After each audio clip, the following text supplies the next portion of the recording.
साथीहरु good morning. तपाईहरु सन्चै हुनुहुन्छ होला। म पनि सन्चै छु। न्यू डे न्यू भ्लगको साथमा उपस्थित भइसकेको छु। आजको भ्लग के छ भनेर टाइटल हेरेर थाहा पाइसक्नु भएको होला। आज चाहिँ यता काठमाडौँको मौसम चाहिँ चिसो छ, पानी परिरहेको छ। तपाईँहरुतिरको मौसम के? यहाँ चाहिँ के गर्दै हुनुहुन्छ हजुरले? आलुको अचार बनाउने तयारी गर्दैछु। हजुरले आज खाना के बनाउनुहुन्छ? आलुको अचार, खसीको पाकुर, त्यसपछि सब्जी।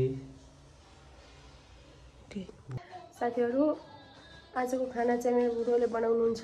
के बनाउँदै हुनुहुन्छ, के गर्दै हुनुहुन्छ म देखाउने छु। यहाँ चाहिँ टमाटर प्याज काट्नु भएछ। यो चाहिँ मासु, यो मासु चाहिँ पकाउने हो। अनि यहाँ चाहिँ अचारको लागि आलु त हुनुहुन्छ। हजुर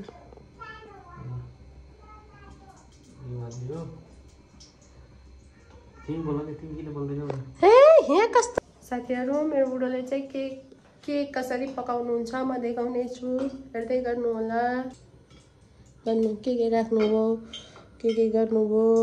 घिउ राखे, घिउ तात्दैछ, घिउ तात्दैछ प्याज हाल्ने, प्याज हालेपछि टक्क मासु भुट्ने। त्यसपछि हजुर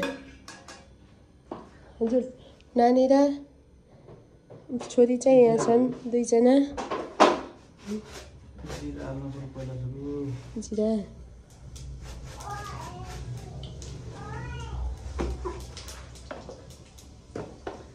जिरा सँगसँगै मेथी हाल्नु पर्यो। मेथी हाले नुनमा भिजाएर बढी तातेपछि चिसो थियो होला त्यो। चिसो हाल्नु भयो। खानु न त। नपोखिसी होला भाइमा। नपोख छोडो जाऊ।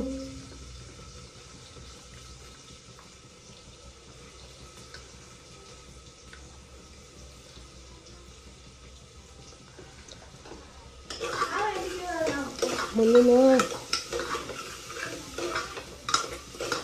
बुढो चाहिँ यहाँ मासु पकाउँदै हुनुहुन्छ। लसुन प्याज जिरा मेथी राख्नु पर्यो। अब के गर्नुहुन्छ राख्नु भएको छ। यता मासु बनाउँदै हुनुहुन्छ। मासु भने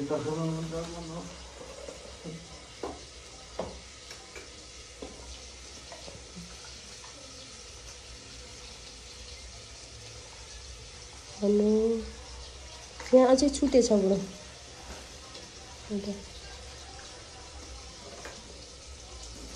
हेर्दै गर्नु है साथीहरु। एकछिनमा भेटौँला।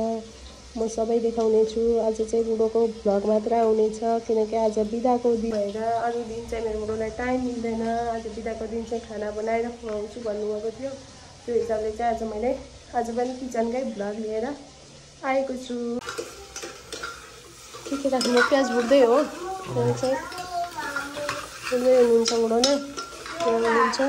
मासु यहाँ छ। के भन्दैछ नि? के भन्छ र?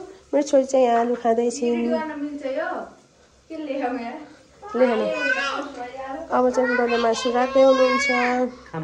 खानु बेबी।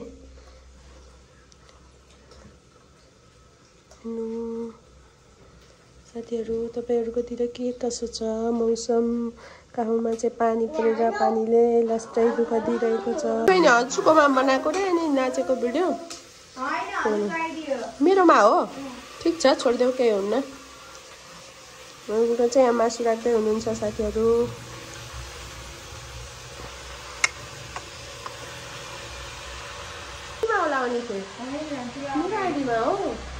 हो प्याज खान्छन्। कति खानी रहेछन् मेरो छोरीले।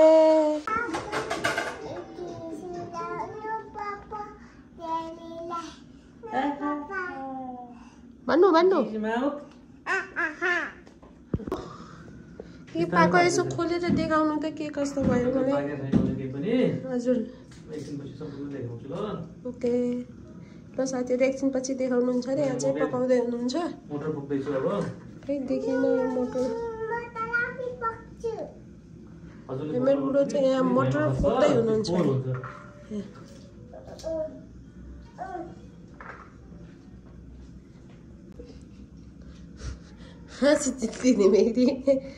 यहाँ चाहिँ अचारको लागि मटर फोक्दै हुनुहुन्छ। यहाँ मेरो छोरी चाहिँ यता मटर खाँदैछिन् हैन हो छोरी।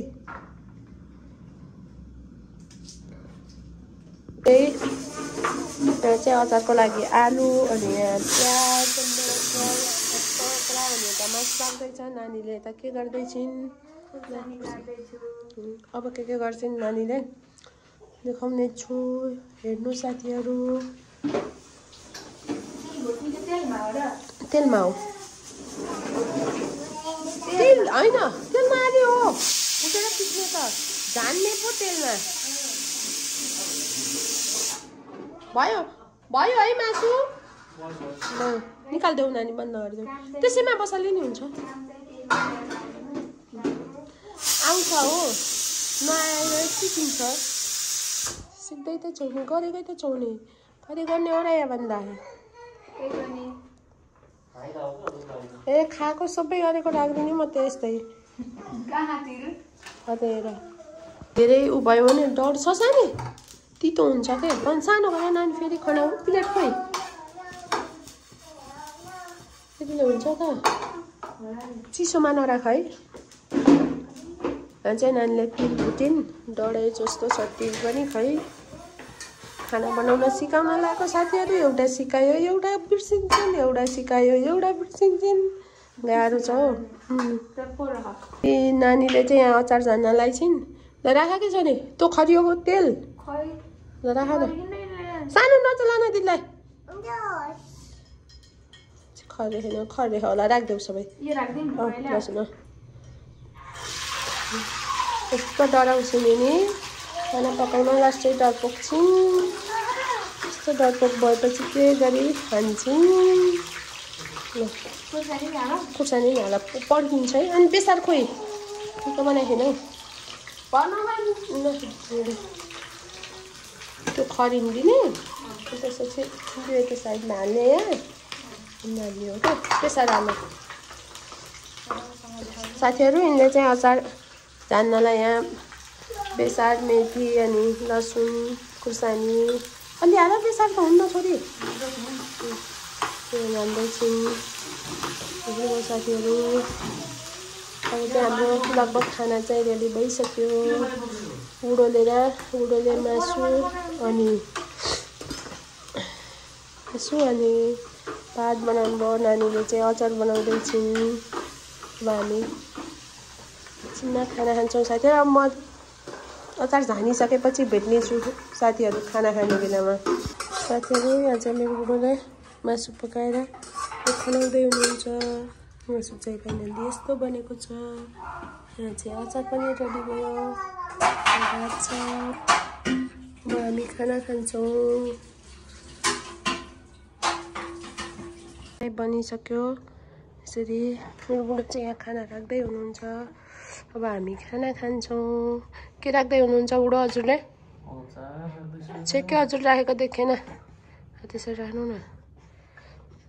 चाहिँ अचार राख्दै हुनुहुन्छ बुढोले। नानी र छोरी चाहिँ कुक लिन गर्छन्। छोरो साथीहरू म खाना सुरु गरेँ। पक्टुरै चाहिँ म काट्दैछु। पहिला म आफै पकाएँ म आफै खाँदैछु। सबैलाई त राखिदिएको छु। बच्चा सानो छ खाना दिँदैन। पालो पालो खानु पर्ने जस्तो छ।